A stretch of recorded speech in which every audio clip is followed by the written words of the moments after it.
Alright y'all, fall is just around the corner and this is when we get really busy prepping our gardens for next year.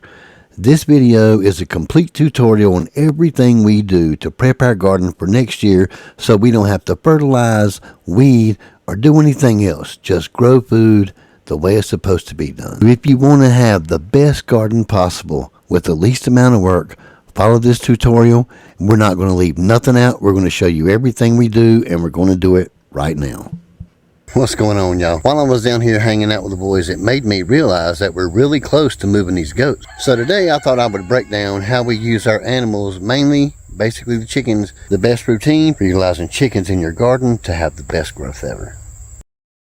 So now the very first step we do is let our summer garden wind all the way down until everything's dead and gone. Then we'll take the chickens and move over top of that spot after we remove the black tarp. Now most of the time we'll just have to slide that black tarp back. We don't really move it, we just roll it up and out of the way, and then we let the chickens come in and do the thing. Now once they get all the grass removed, there's plenty of fertilizer in here. We're just going to hem them up in one corner of the garden, and we're going to go down in the yard and we're going to start grabbing all of our leaves that we can get that's dead and falling. We'll be doing this all fall. We'll probably do this somewhere around 3.5 weeks. We'll just keep collecting all these leaves in piles, picking them up with a lawnmower and a tarp, and then we'll go spread them back in the garden.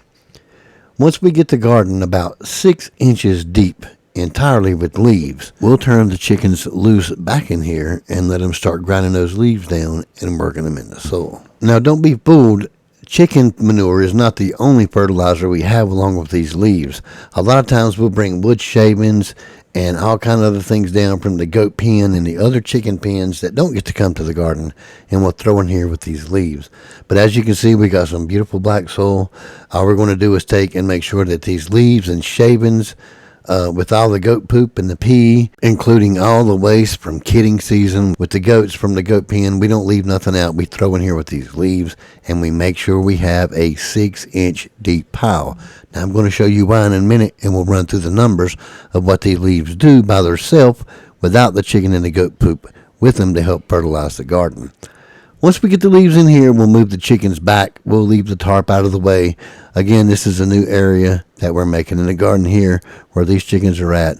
And we're just going to let them grind those leaves in, chop them up, eat all the insects out of those leaves, and they'll help grind them down in the soil just a little bit better.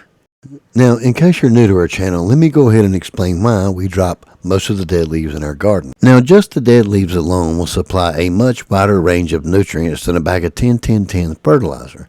The carbon-nitrogen ratio in leaves are usually over 30 and often around 50. Now, here's your NPK just on the dead leaves alone. I'll go ahead and leave a quick chart for you to look over in pause mode to show you how much more the dead leaves can add to your garden.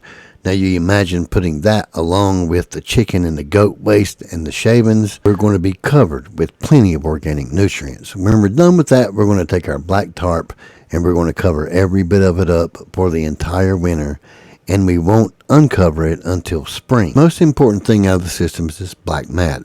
It helps everything break down 2 times faster so we can plant it in the spring, and it works as a great surface sterilizer, which will kill off quite a few soil-borne diseases. Now in the spring, we're not going to do anything different. All I'm going to do is I'm going to plant whatever we want in the existing holes already.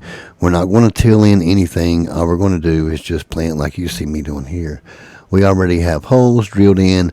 We're also going to put up our trellis. And the best part about this entire system is we never fertilize our garden, guys. During the summer, all we do is run drip tape and water our garden when it needs the water. That's it. No fertilize, no tilling, no weeding. Growing food the way it was intended to be done. So that's it, y'all. That's our entire system on growing food. So I want to thank you guys for watching this video. We hope y'all learned something. If you do, leave it in the comments. Y'all keep on keeping on, and we'll do our best to see you on the next one. If you're ever around in the Carolines, over by the Amish barns, just head on down to MP's place and learn how to chicken charm. They'll teach you how to homestead, baby, clear and you don't have to have a farm.